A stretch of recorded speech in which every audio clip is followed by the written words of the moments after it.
What's going on, everyone? It's Sleepy Sato with another ASMR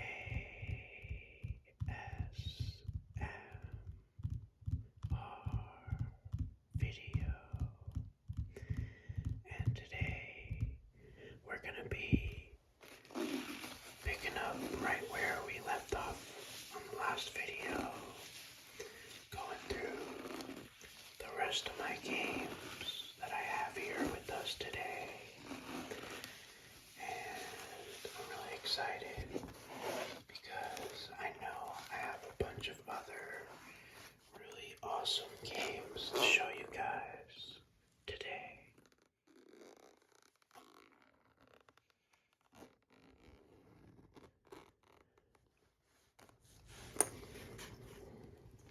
Okay, so I switched out all of the games that were in here before, and let's see what we first got. Mario and Luigi Dream Team. This game I know is a really good game. Let me think. Yeah, well, the game was about Mario and Luigi, clearly. But other than that, I'm kind of blanking. I know they would combine together to make different moves and combinations, but I don't remember the premise of the game at all, to be completely honest with you guys. But moving on.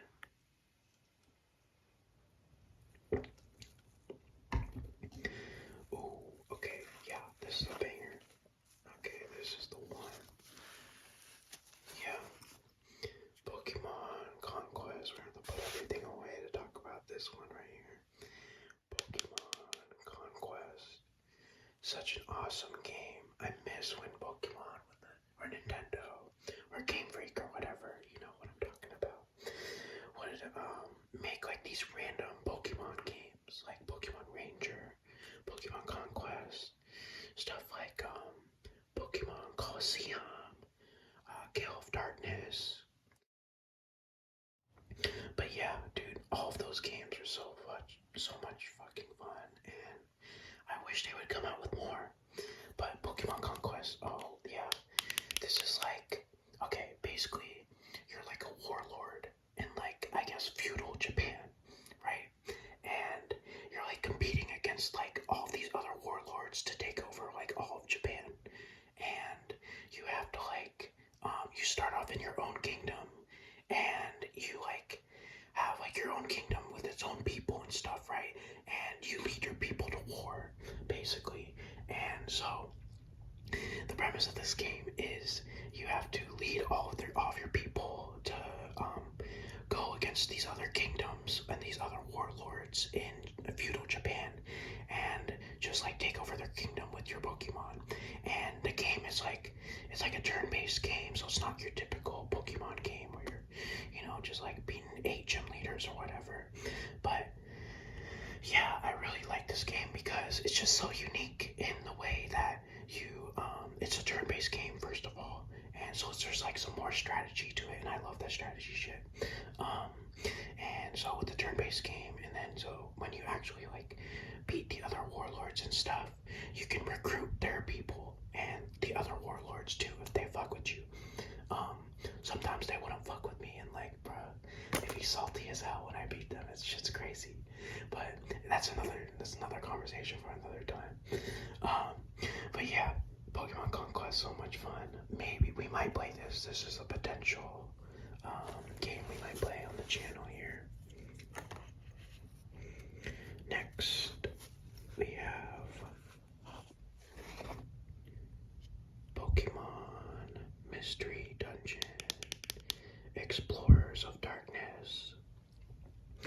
I don't think I played this one that much, but I did play Pokemon Mystery Dungeon, Explorers of Time a lot.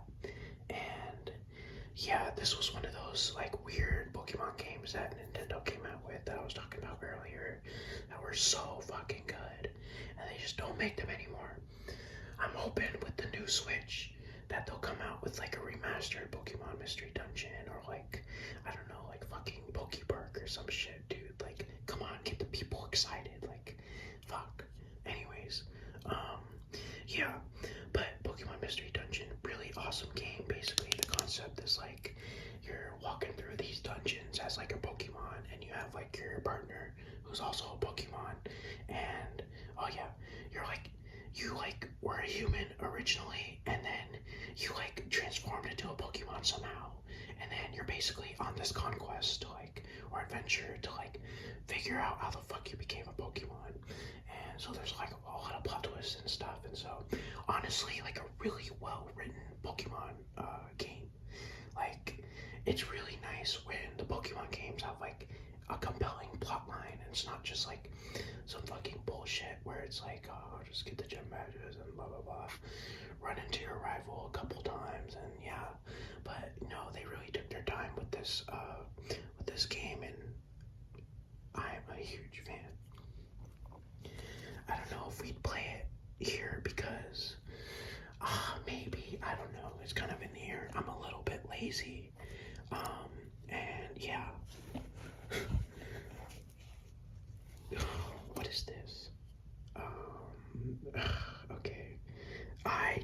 Maybe I played this like twice. My dad probably got this for me. What is this? Major League Baseball. 2K7. Was that 2007? What the fuck? Okay, yeah, I don't even. Yeah, what a blast to the past. I was, 6 years old in 2007, so I don't know what I was doing with this game. Not playing it, that's for sure. But Pokemon White version 2. This was a game that I actually played. Pokemon White 2 and Pokemon Black 2.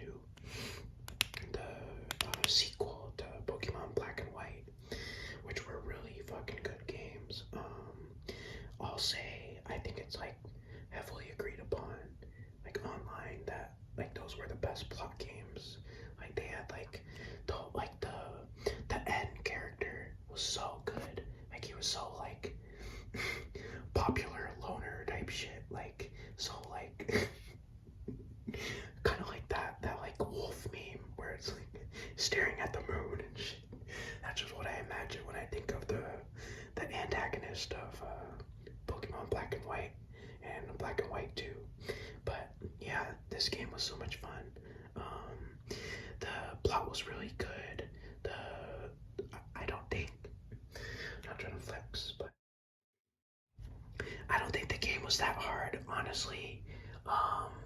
There was a really cool, I think the coolest part of this game was like, there was like this scene where like you beat the Elite Four, and then so like you're like thinking that you're gonna go to the champion or whatever, and I think you actually do beat the champion, but then like the evil organization of like the entire game like pulls up after you beat the champion, and it's like their kingdom is like attached to like the Elite Four like thing, and it's like, what the fuck? Like I didn't even know what the hell was going on. But anyways, the coolest part was whenever like that whole confrontation happens, all of the gym leaders that like you beat, so like the 8 gym leaders, they literally like, you're like, it's okay, first you like pull up and it's like you against like 10 of like the strongest like evil top organization members or whatever, and then you're like, holy shit, I'm gonna get fucked.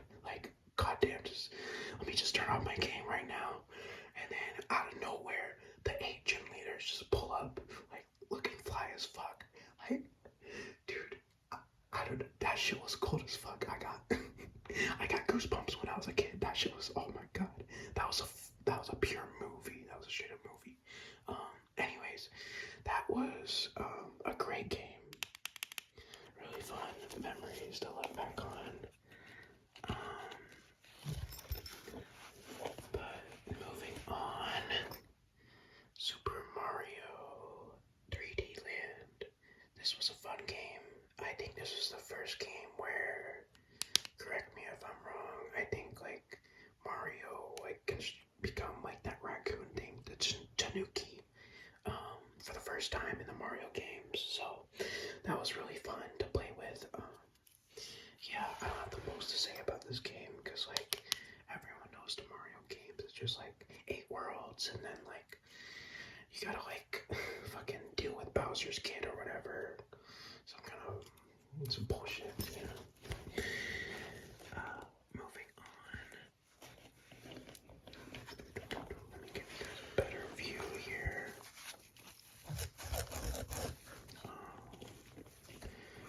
What is this? Okay. Professor Layton versus Phoenix Wright. Whoa, I don't even.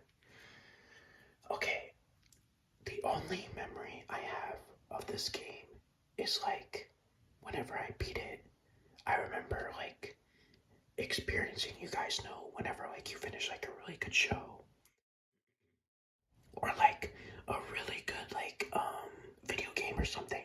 Dude, I was so depressed after I finished this game. I was like, I remember it was like some road trip and I finished it and I was just like laying in the back of my car like, oh my god, like bro, I'm so sad. I was just so distraught because Professor Layton, he has like level 5. They have like a series called Professor Layton, and that series was really awesome.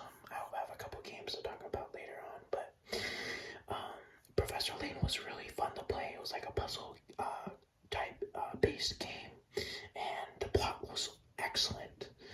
I'm always like, oh, I love a good plot. And then Phoenix Wright, as I was talking about in the other video, he was the attorney guy that like solves the cases and shit. So they like team up to beat like this, I guess, this mutual bad guy for both of them. And yeah, I just remember being really, really distraught after. Okay, distraught is pushing it a little bit, but I was really sad after finishing this game. And that was like the first time I ever experienced that feeling where I was like, damn, I finished something and I'm like sad, like what the hell? But yeah, man, I might just have to like open up my save file just to see what this was about. Moving on. Pokemon Omega Ruby. This game was pretty good. 7.8 out of 10. Too much water was the criticism, I believe. Because it was funny because this game was just like really good. I think like plot wise, the Pokemon they like offered in terms of like adaptation from like the original game, it was really solid. But the main criticism was there was too much water. Which honestly was pretty valid because I was like, yeah, dude, like, why am I surfing like literally fucking everywhere? But yeah, this was a fun game too. Not my favorite Pokemon game for sure, but you know, it was solid for when it came out and passed the time. Okay, we have a Pokemon Digimon, Digimon World DS. I think the premise of this game was like you're basically like, man, I have no idea. I'm trying to bullshit here, but I have no idea. I think it's like you can like capture Digimon and then like make a team of like 3 or something, but that might be a different Digimon game, like Digimon World Championships or something. I'm not the most knowledgeable on this, but then again, it is a dupe.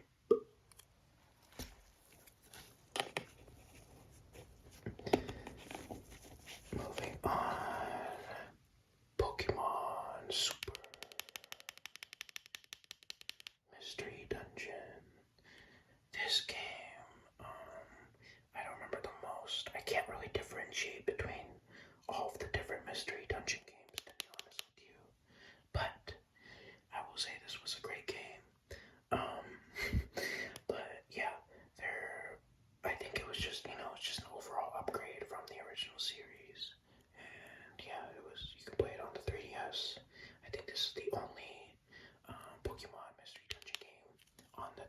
3DS. So that was fun.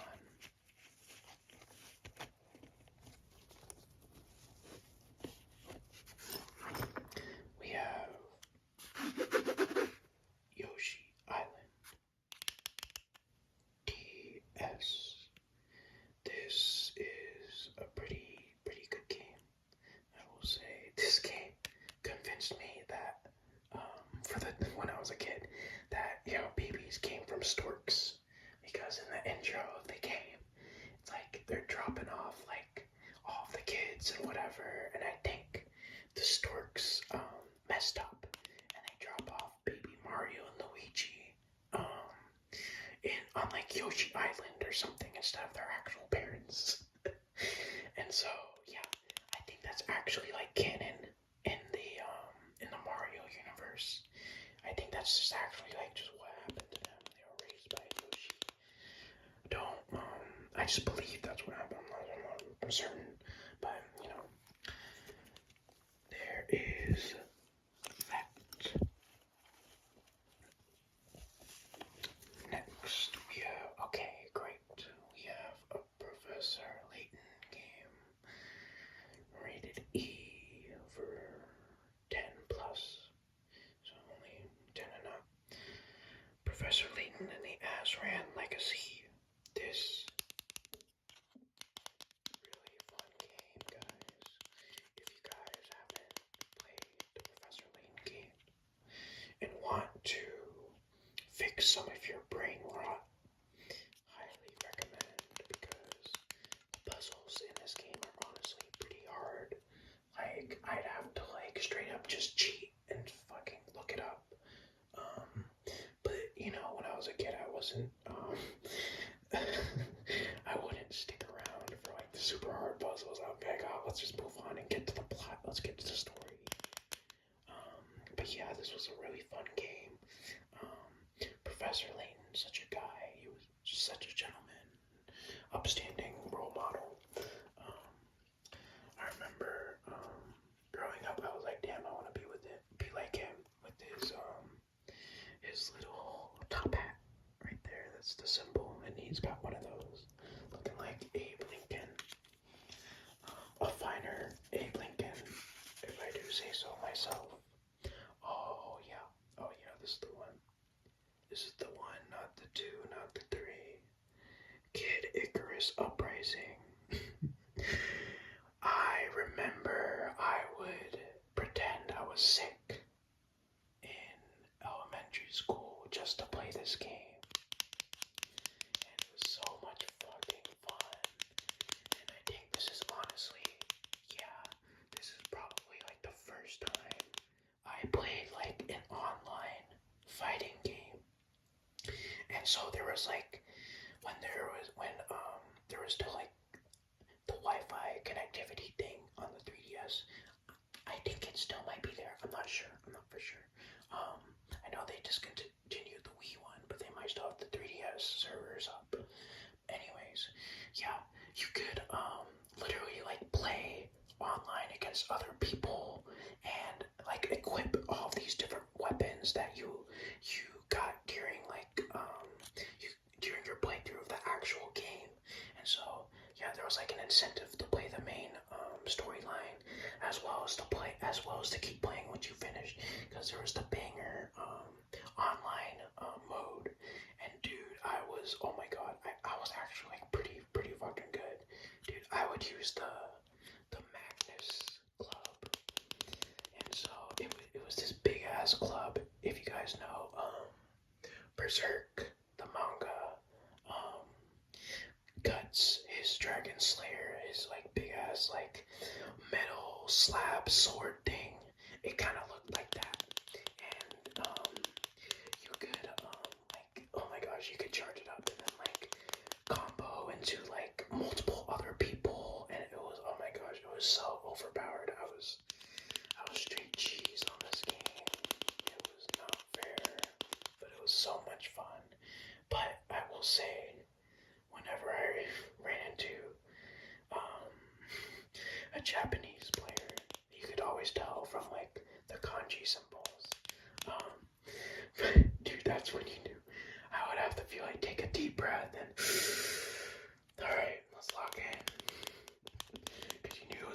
sweaty like 2 minute 2 minute 1v1 thing. And then usually you would just end up getting third partied by some bystander.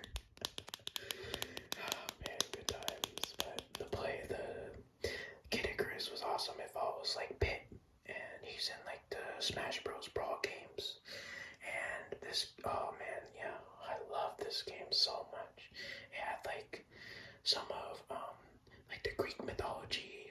It followed like the Greek mythology, like Zeus. You had to fight Zeus. You had to fight Poseidon. You also had to fight Viridian. I don't remember her name. But yeah, all these different gods, and it was just so much fun. And it got me into Greek mythology for a little bit, for sure.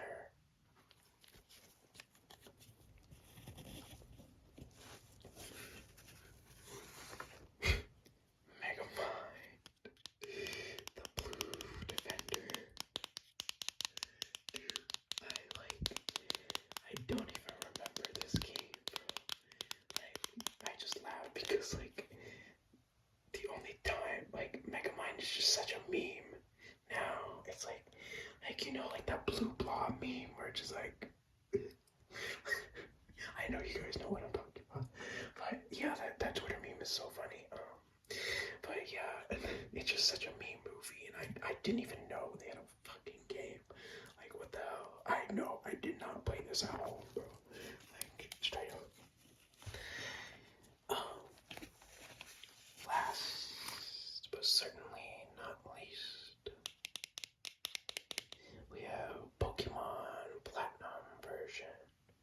Oh yeah.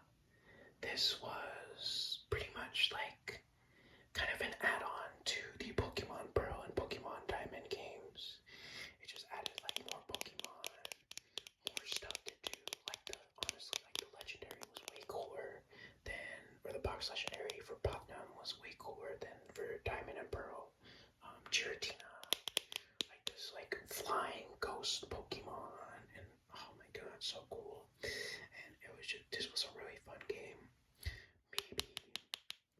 Maybe I'll do a Nuzlocke on this. I'm thinking I'll do a Nuzlocke on this, or Pokemon Soul Silver.